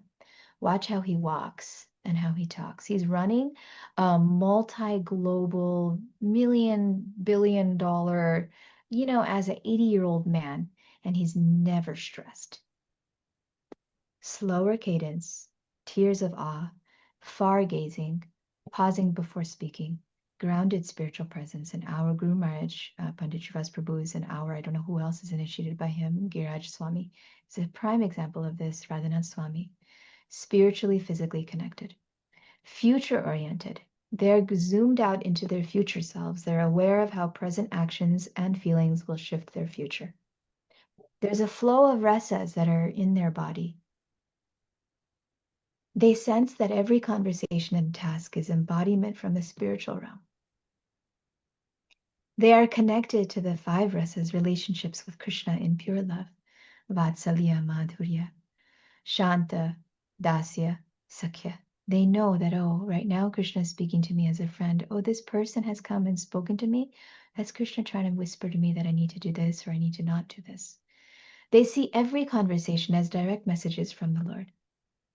And when members of your organization reach to this pure love consciousness, which everyone can do, we've all experienced this in Kirtan when we go to Sadhu Sangha retreat, or even in our own temple Kirtans, or when we open up Srila Prabhupada's books and we read them, or when we have a very deep Guhya Makhyati Prachiti conversation with a fellow Vaishnav, we've experienced this lift. The individuals, they feel light and expansive versus tactile. So when you're talking to somebody who is in this consciousness, you will feel light and expansive. And it increases lift and energy in the entire space, in the entire organization. And those individuals, they inspire and they teach others just by their presence. And we have so many of those that are our examples. It's so much easier to discuss this with you all because we have so many examples when I'm giving this talk to others. And I don't keep by saying that, but I haven't had a chance to give this particular one to devotees. So I'm so grateful that I can, because each of you have this consciousness and have experienced this consciousness and embodied this consciousness. And I felt it when I was there with you all during the Rath Yatra in India. And I felt when I sat with Krishna Priya Mataji in the car and drove back, I felt your pure bhakti consciousness when I saw how you guys were worshiping Lord Jagannath, Abhiram Govinda Prabhu, and when I met Pandit Srivas Prabhu the first time on the call, and my Mati, Mother Birmala, who's here with us, she's so much in this consciousness. So when I talk to Dr. Khatri in our regular calls. And so I'm so fortunate that I get to speak this with you, but this is our goal. Emotions aside and ecstasy aside, that we want our students to be in this consciousness. And Vrinda and Raju, who are second generation, who are here with us, they already know this consciousness. They already embody this consciousness. We just have to let them live and do what they need to do so that they can start giving this to others. Instead, we'll drop into our purposeful consciousness and push, push, push. But we'll be learning, we'll be teaching you how to do it so that you can get people to this consciousness and allow this consciousness, as Prabhupada says, it's already naturally existing in everybody. It's just the processes that help that emerge. All right. I rise up the levels. So the process for doing this, meet yourself and your students in the level of consciousness you are in and they are in. And then you open the door to the next level. Use empathic communication and relational processes to do this. And the training will be the G space and the R space trainings will be all about how to do this. This is the overarching goal, that we're trying to get the consciousness risen. This is the internal work that we will do. Something to be aware of is what we do in our institution and most spiritual institutions is where someone's at victim consciousness or trauma consciousness or distressed, and we try to drop them into bhakti yoga immediately. Skipping layers. If you don't gradually rise someone through the consciousness just in the process of one conversation or say a month of guiding, you're spiritually bypassing them. In leadership teaching, we're 100% against spiritual bypass. Spiritual bypass creates two separate identities, which is what Vrinda was saying, and all of us who are second generation have experienced, where you have your external identity and you have your Hare Krishna identity. The temple self that's motivated and eager, the other self that's exhausted, overwhelmed, and addicted to sense gratification. I'm being a bit dramatic here with the addicted to sense gratification, but those two identities separate out because not all 5 layers of consciousness have been held and given space to. So we will practice how you meet somebody in their layer, how you identify the layer, you meet somebody in their layer, and you, with words from Gauranga Mahaprabhu, how you rise them up. Reggie, you can drop in the document now. The leadership book, you'll get a PDF version of it for free. And yes, if you want to buy it, you can buy it on Amazon. I float between 3, 4, and 5. Excellent. I'd love to hear from everyone else. Then we're going to drop into breakout rooms we'll give each person 3 times 3 is 9, 10 minutes. Each person will speak for 3 minutes. So let's just pause for a moment here and let's take this in. Reggie, you can start working on the breakout rooms. They're ready. In this moment, I'd love for you to write what resonated for you as far as which layer of consciousness. Is my screen still being shared, Raju, or did I stop the share? Let me share that. Just let's pause because there's a lot of information I've dumped on you very quickly.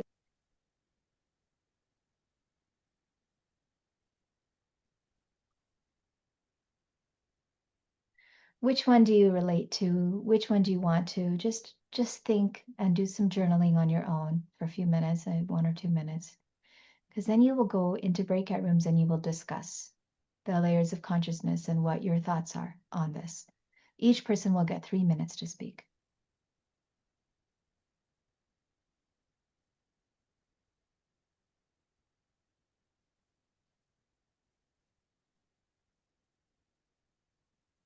Thank you, Acharya Prabhu, about spiritual bypass. 1, 2, and 4. Okay. So here, now we'll move into the breakout rooms, just looking at the time.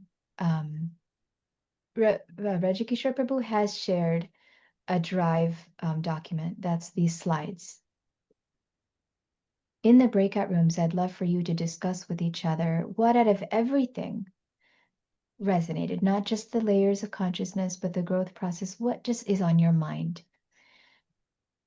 I'm going to keep it open-ended. Doesn't have to be specific thoughts, but just allow yourself to speak for 3 minutes and share what's in your heart. And make sure that you have a keeper of time so that the 3 minutes doesn't extend. Someone is aware that it's 3 minutes per person. And in the space, when it's your turn to speak, don't respond to the other person, which is not easy to do.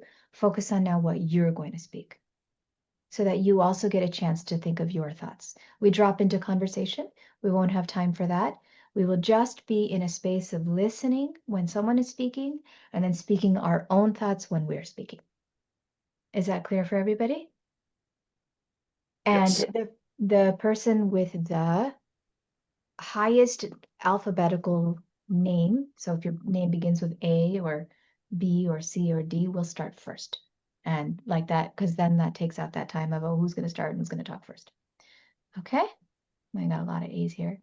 I just need a thumbs up that everybody has this document now with them. They got, in case they needed something to look at for their conversation. Okay? I just want a thumbs up from everybody. I didn't see everybody's thumbs ups on this document. Okay, Mati, did you get that document? I can hop into the, Reg, can hop in. I don't think I did. So Jen, just go ahead and speak what you're comfortable to speak. And now, Reju, you can open your breakout rooms.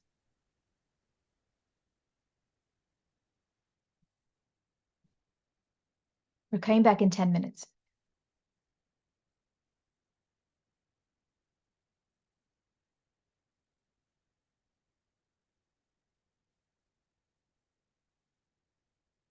I'm going to pause the recording, Reggie, real quick before we have some green room talk.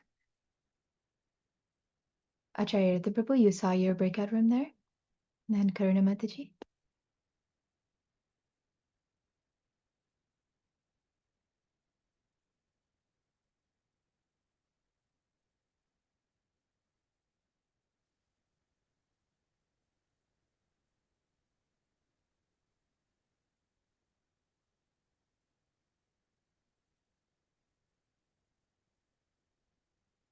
Haribol, Rinda, hope everybody in your room had a chance to speak. Yes, Mataji, thank you. Can you remind me how old you are? I'm 15, Mataji. Okay.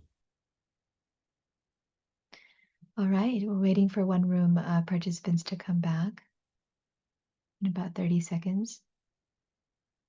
We have only 5 minutes left for the call. And I still have a little bit more to show you, so it's heavy on content here.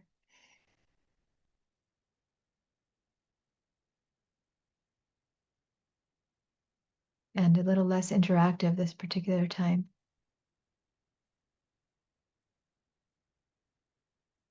Reggie, can you let me know when all the rooms are closed?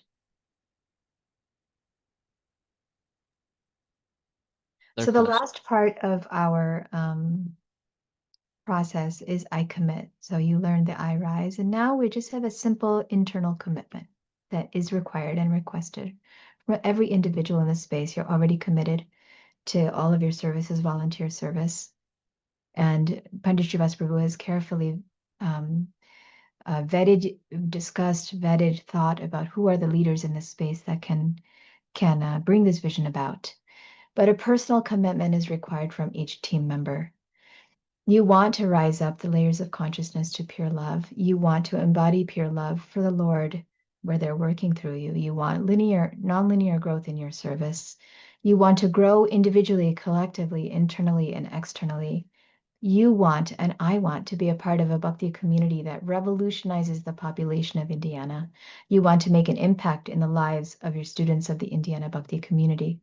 You want to please your spiritual master and make sure the Prabhupada smile, but you don't want to be overwhelmed and exhausted. You don't want to be questioning if what you're doing is the right thing. You don't want to be doubting yourself, your service, your work, home, and relationships. You don't want to feel upset at unresolved conflicts around you. You don't want your trauma to be bypassed or ignored and unhealed, or to blame or be blamed, or to hurt or be hurt. You want to feel light and expansive in your body as you chant your japa and to spiritually uplift your students and your community. And you want to step into your highest spiritual identity as many moments as possible in the day.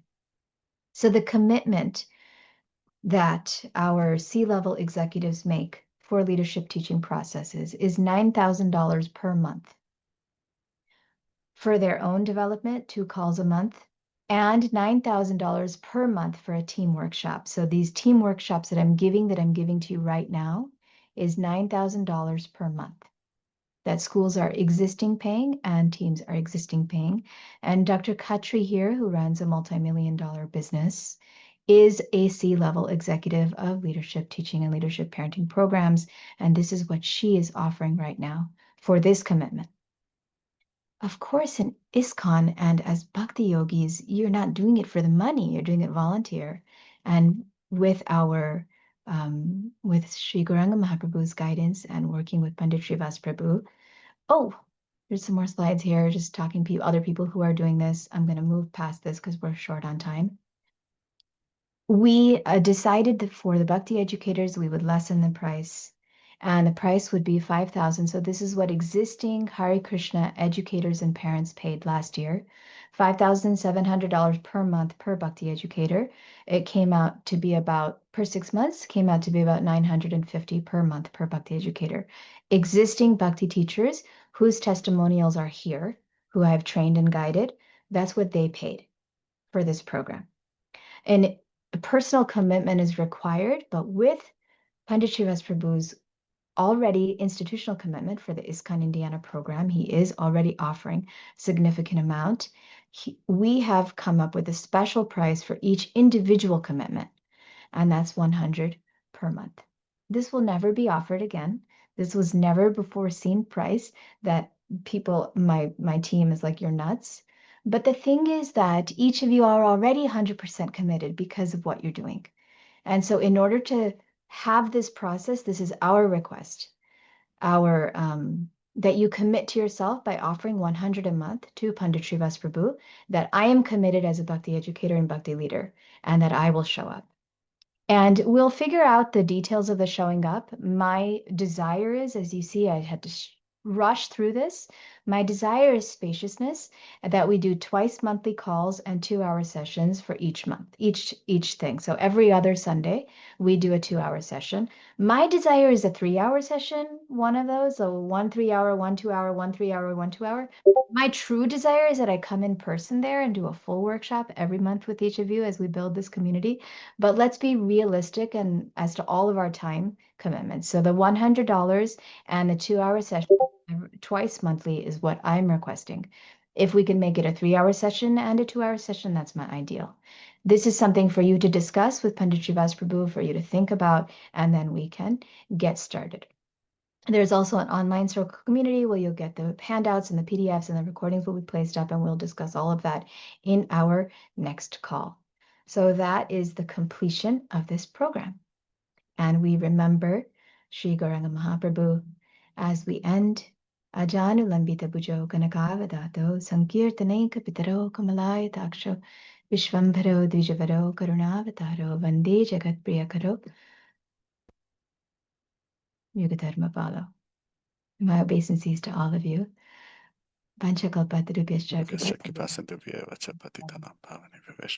Now, usually I like to hear a lot more than speak. This was the first call, so it was content heavy, and thank you all for kindly paying attention. And now we're at time, but if you all want to stay and ask questions or have more conversations, we can do that at this time. Can I just very quickly clarify one thing in the last part, please, if that's okay with you? Please do, absolutely. So the commitment is not that anybody has to make a check out to Pandit Srivas Das. I would absolutely love for everybody to do that, but that's not what I'm asking for. It's to ISKCON Indiana. So if you want to make that monthly donation of $100 to ISKCON Indiana, with this ISKCON Indiana is bearing this expense, that is all that is being asked over here. That is it. Okay. All right. That's it. I just wanted to clarify that. Yeah. Okay. Because, I don't think any of us are going to believe that he's going to go get ice cream for Vrinda with that $100. Okay. Yes. Any thoughts, questions? This is your time to ask. Quick thought since I have the stage. I'm very excited. When I was envisioning this at the onset, I was thinking how to help us, how to help Indiana. Indiana has significant potential for growth.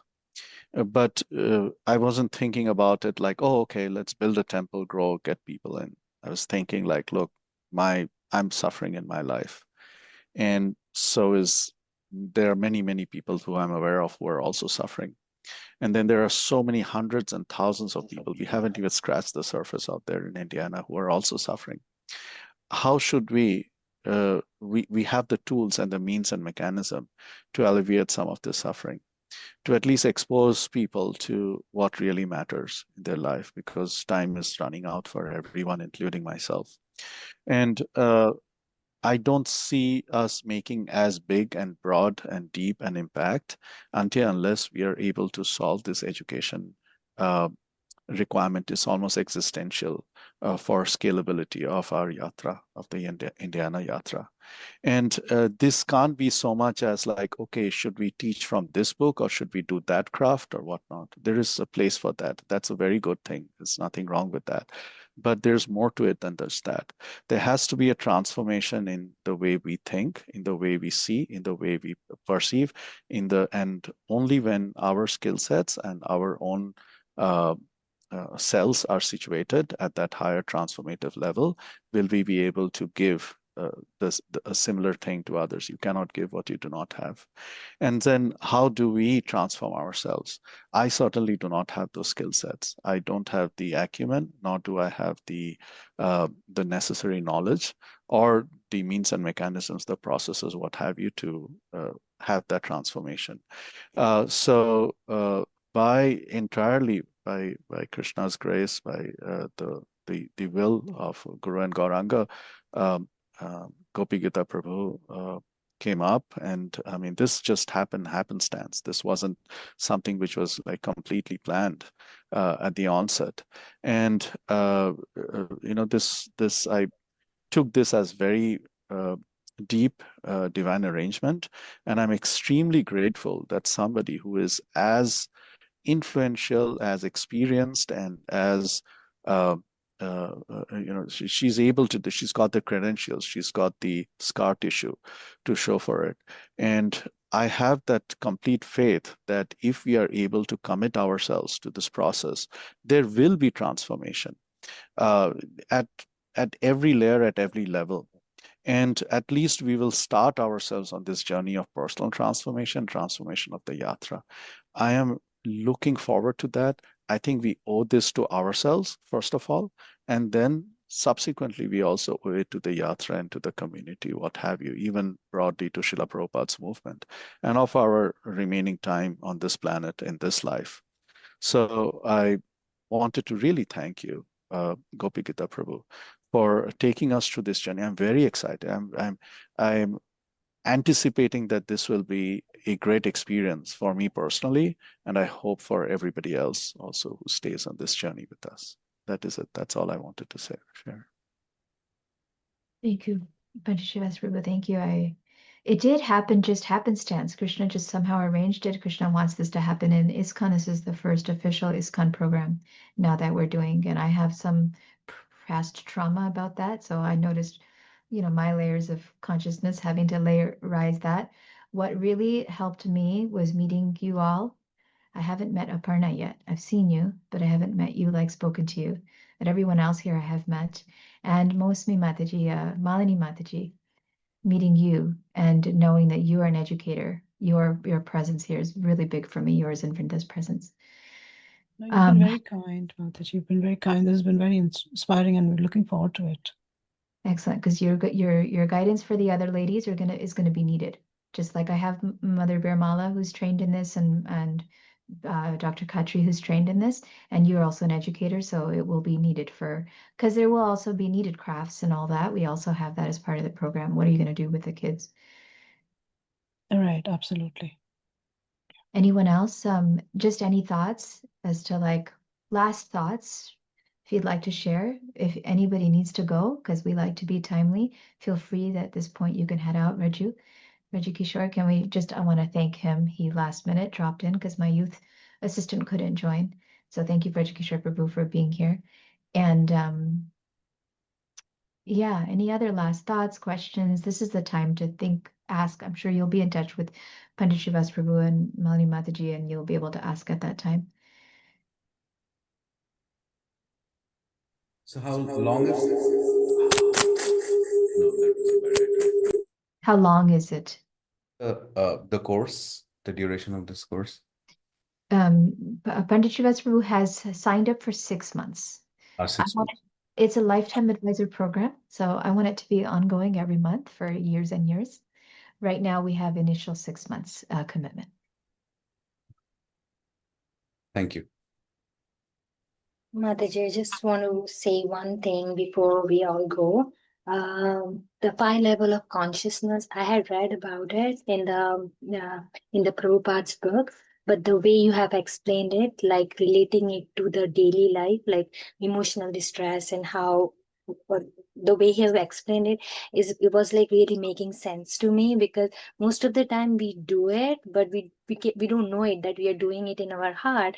But the way you have explained the layers, maybe next time when we have, I know that you're going to build us on that for another 6 months, but still I'm very much interested in that, because I know I've been doing it quite a lot in many situations, but I don't think so. I haven't reached at that level, but I'm at level 1 or near to the level 2.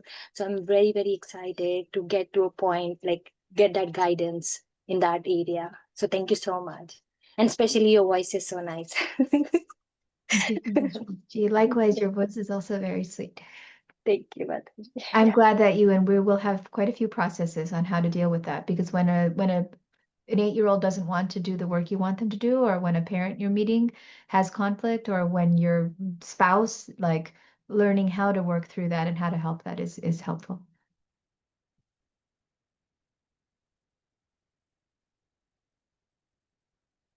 All right, Pandit Srivas Prabhu, shall we? Yes.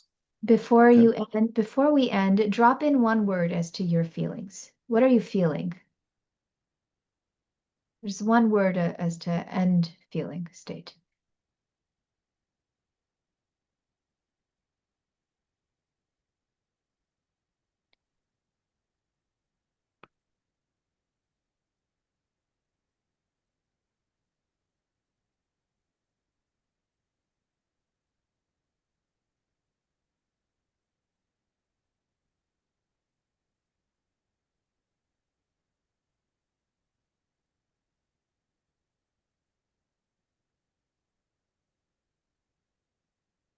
Okay, I think that's everybody. Krishna Priya is still writing. All right, Vanchakalpa, we can all unmute and we can say together. Vanchakalpa Drupyashta Sindhubhyo Vidanta Bhavanebhyo Vaishnavibhyo Nandapurtiya Vaishnavindaki Jai. Hare Krishna. Hare Krishna. Hare Krishna. Hare Krishna. Hare Krishna.